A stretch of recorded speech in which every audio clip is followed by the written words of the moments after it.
Bienvenidos y bienvenidas. Hoy vamos a hablar sobre la inteligencia artificial y el conocimiento, la reflexión y el pensamiento humano desde un punto de vista filosófico. Y es que, como se han dado cuenta los psicólogos, la inteligencia tiene distintos aspectos, de los cuales la emoción es fundamental.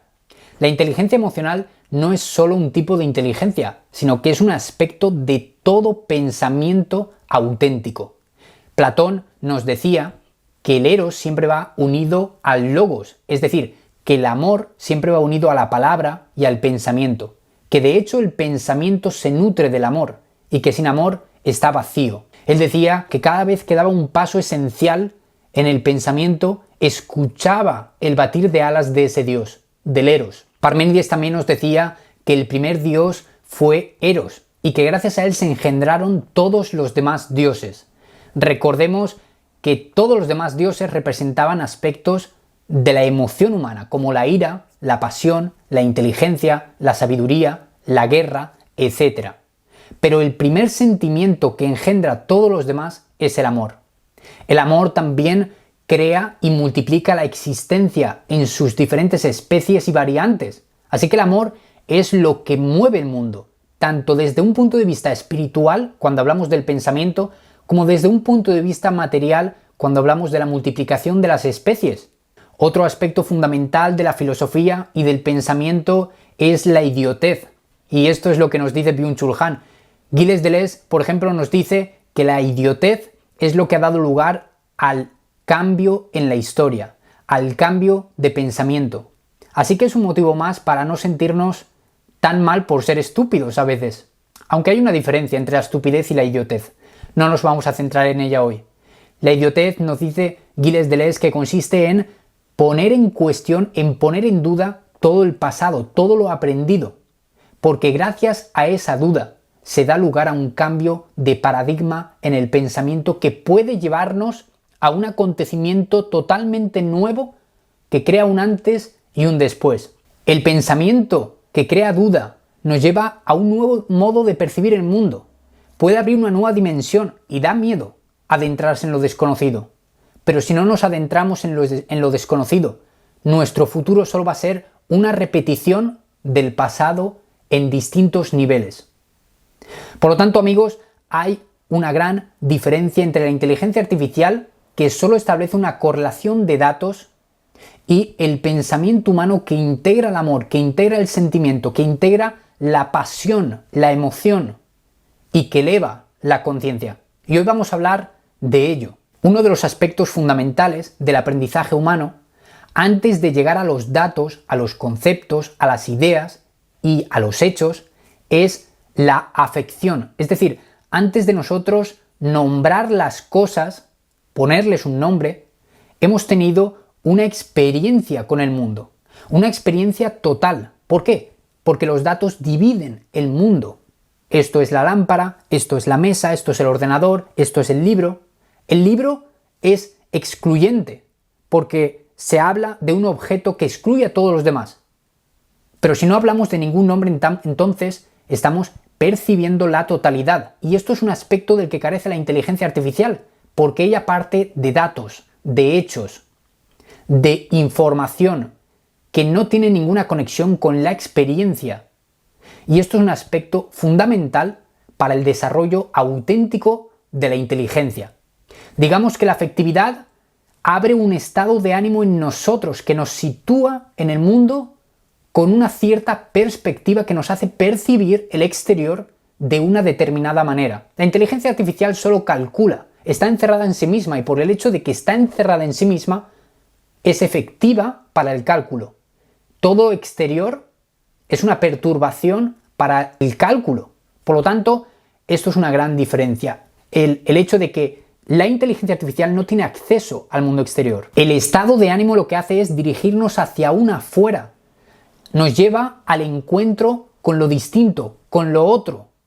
Con lo otro que puede ser nuestros semejantes, nuestra familia, amigos, las personas de la sociedad, pero también la naturaleza, incluso el otro máximo por excelencia, que es Dios.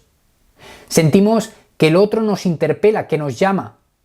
Sentimos la llamada del otro, una llamada que es sin voz. Y para seguir esa voz se requiere de escucha. Solo el ser humano puede escuchar. La inteligencia artificial está sorda, no puede escuchar, no puede prestar atención. Pero para escuchar se requiere de que detrás de la percepción haya una conciencia, un espíritu, como decía Hegel, que percibe el mundo, que no solo correlaciona datos, sino que además reúne esos datos alrededor, creando un sentido y un propósito de vida. Y esto es algo de lo que carece ChatGPT. Lo que hace ChatGPT es establecer correlaciones entre los distintos datos, informaciones y hechos en un nivel horizontal, pero cuando hay una conciencia que reúne esos datos creando un sentido unitario, entonces estamos hablando de una inteligencia profunda. ChatGPT lo único que puede hacer es establecer correlaciones. El Big Data puede incluso prever ciertos acontecimientos del futuro que están concatenados con hechos del pasado. Es decir, que todo lo que puede hacer la inteligencia artificial para prever el futuro es por medio de la relación de causa y consecuencia. Pero la vida no es lineal. La vida también tiene giros. La vida también tiene altibajos, de los cuales la inteligencia artificial nada sabe.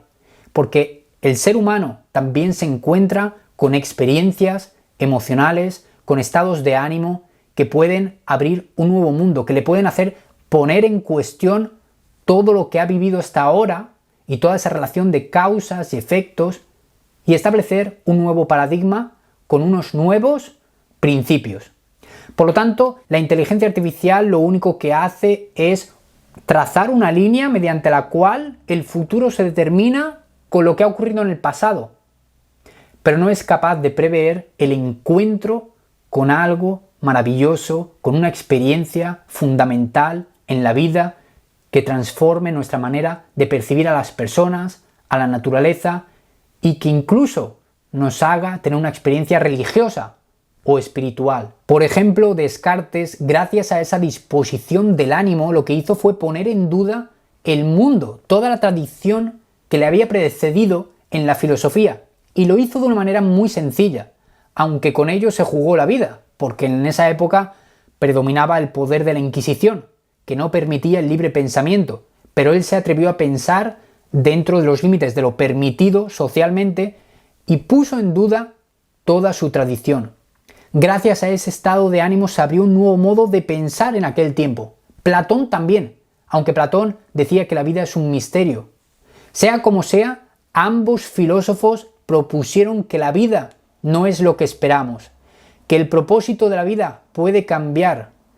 Y uno lo hizo mediante la duda de la razón y otro lo hizo mediante el asombro de la emoción. Pero ambos dijeron, la vida es algo desconocido, no es lo que hemos visto hasta ahora. La vida tal vez puede ser determinada mediante otro paradigma.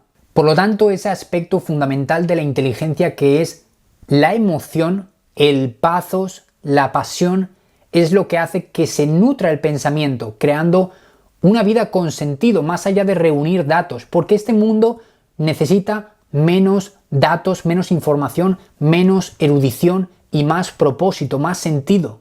Necesita poner en movimiento toda esa información que ha aprendido y ponerla en práctica, que cree un sentido, que cree una coherencia para uno mismo. Si no, lo único que nos hace toda esa información es desorientarnos. Por lo tanto, el pensamiento que se nutre del amor nos lleva hacia el exterior de nuevo para restaurar las relaciones con las personas que nos rodean, para restaurar el orden de la naturaleza que cada vez está siendo más erosionado, para restaurar nuestra relación, nuestra religación con lo divino, con Dios, mediante la religión o mediante la espiritualidad. Y esto es lo que hace que toda esa información de la que hoy disponemos cree un sentido unitario que eleve la vida y no simplemente sea una correlación de conceptos que se mueven a un nivel horizontal pero que no crea un sentido vertical, un sentido que lleva a un propósito de vida elevado, superior. Y hasta aquí este vídeo, espero que te haya gustado. Si es así, puedes darle un like, compartirlo con aquella persona que creas que pueda estar necesitándolo. Y también te animo a que te suscribas, porque vamos a estar reflexionando sobre la filosofía.